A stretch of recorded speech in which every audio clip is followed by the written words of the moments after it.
What's going on, everyone? So, Harrison Barnes, he was a big question mark because they originally extended him to be the qualifying offer so he could be a restricted free agent.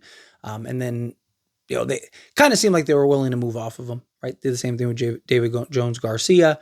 But the San Antonio Spurs have officially moved on from Harrison Ingram.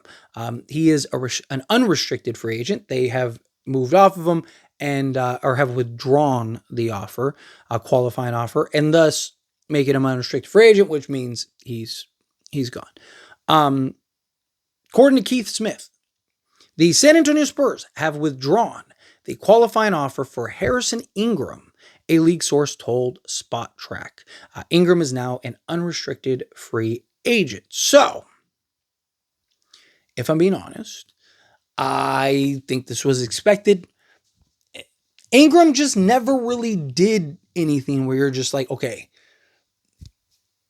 that is somebody that, like, he was good. Like, if you look in the G League, he was fine, right? But that's the problem, right? He wasn't head and shoulders. His stats were pretty good, like, sure, but like, if you actually watch some of those games, if you actually watched him play, just it really stand out. He was just kind of there. You know what I mean? Like, he'd have a game here and there, sure, but like, it's just like, the defense wasn't like super stellar. He was super inconsistent. You already have like 15 guys that are basically him already. You already, if he was like 6'9" or something like that, then like, sure, I think he'd probably be kept. I think that they'd probably work that out with him and just kind of figure out like, okay, well, take our chance for another year or so. But he never really was able to find his footing to the level in which, I think the Spurs need. I do think, one of these teams that just need young talent, or one of these teams that is, wants to take a flyer on him, like, sure, I don't think that he's like a lost cause type thing. Like, I don't think that he's somebody that, like, if a team's able and willing to kind of put the time, another year or two into his development, I do think he might be able to maybe find some footing, right? I think he might be able to find his own a little bit. I just don't think the Spurs necessarily need to do that. I think you have enough young guys, like, unless you are, unless you are exemplar and extraordinary in your role, like, I just don't think that I don't think Spurs are in the place where it's like, hey, we really need to, develop this guy or take a shot on this guy or whatever, right? I don't think that that's what the Spurs necessarily need.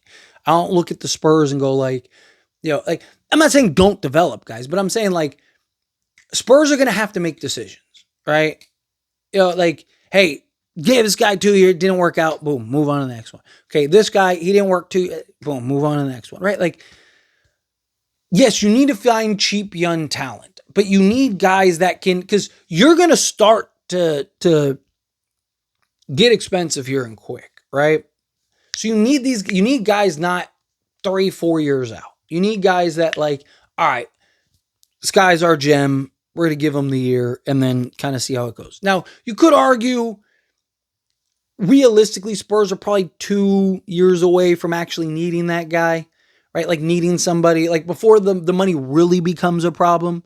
Like, you can make an argument that, like, it's not something you need to worry about necessarily this year, probably not even next year, but after that, it's like, okay, now Castle's getting a max, and then now you're giving the extension to Harper. And so you could argue you're a couple years away from where the salary cap issues are going to be an issue. But it's not even just that to me. It's again, like, you want to find guys that look the part or fill a clear need where it's like, okay, like I said, Devin Vassell, Keldon Johnson, those are two guys that I don't think, I know Spurs fans don't want to lose either of them and want to keep them forever and have them both be Mr. Spur. I just don't think that that's realistic. I just don't think it's going to happen. If I'm wrong, I'm wrong. I've been wrong before. It happens. But I don't think that that's going to be the case here. I think one of those two guys are probably going to be gone. So if you can find somebody that maybe, like, David Jones Garcia, right? Like, he's somebody that makes sense. He was exemplary in the role and what we've seen of him. He looks like he could fill in right now the Keldon Johnson role for you. Like, you need guys like that. Okay, this guy looks like a sure thing, at least in a rotation role. Doesn't have to necessarily be a star or anything like that, right? He could just be, 12 3-3 guy off the bench. Right? But he's giving you production. He looks the part. On a random night, he can go and give you 30, right? Like, you need those guys. You need those guys that really kind of rise to the top. Like, the Spurs are in that, and you've seen it with the Thunder. Like, Thunder are moving off of guys. Again, they're getting assets for guys that would be a true rotation because they just have too much time. Like, when you get to that point, you got to make tough calls. You got to be willing to get off of guys. Aaron Wiggins would have been probably a top rotation guy for the Spurs, right? Like, but you got to get off of these guys. You can't like, hey, great job. Appreciate you what you did. Boom, get off. Boom, bring this guy in. Okay, now we're going to do it. Because, again, that's how you're going to play this game. You need high end, like, hey, this guy is clearly worth the investment, right? Like, I'm not saying that, again, everyone has to be picture perfect and everyone has to be, a star or anything like that. No, but you need guys that you can look at and go like, okay, like, again, David Jones Garcia is a great example. Somebody that showed, okay, he's better than this. Like, clearly. He's somebody that there's an argument and justification to be an actual player on the main roster. You look at Harrison Ingram, it's just, you don't see that with him. You don't see that with Harrison Ingram, where you're looking at it, you're just like, man, like, he really just needs the opportunity. Like, again, he had a moment here and there, some flash, but you don't have the time to, you need to find those guys. So those guys are ready. You're starting to get expensive.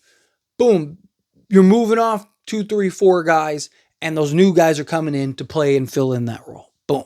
You have guys on the roster that are moving up or whatever. But now the pecking order is changing, right? You got the 4 guys moving out. Boom. These 2 guys are going to move up and play a bigger role. These 2 guys in the G League are going to come in and fill in their role, sign a free agent, trade for a guy. Boom. Here we go. Boom. There's the team. That's the idea. That's the goal. Right? That's kind of the vision that I see for this team. But again, everything takes time. I liked Harrison Ingram, just not for the Spurs. I think find a team that's willing to give him an opportunity, give him a chance, give him a role. I do think that he might be a solid player at some point. But anyways, always, this is a discussion. Pass a question to you. Let me know your thoughts and opinions down in the comments below. That being said, if you haven't liked this video, hit that like button. Helps me a lot. So we enjoy these types of videos. Truly appreciate it. Not subscribe to the channel, hit that subscribe button. Turn on the bell notifications. Appreciate y'all. See you in the next one. Thank you.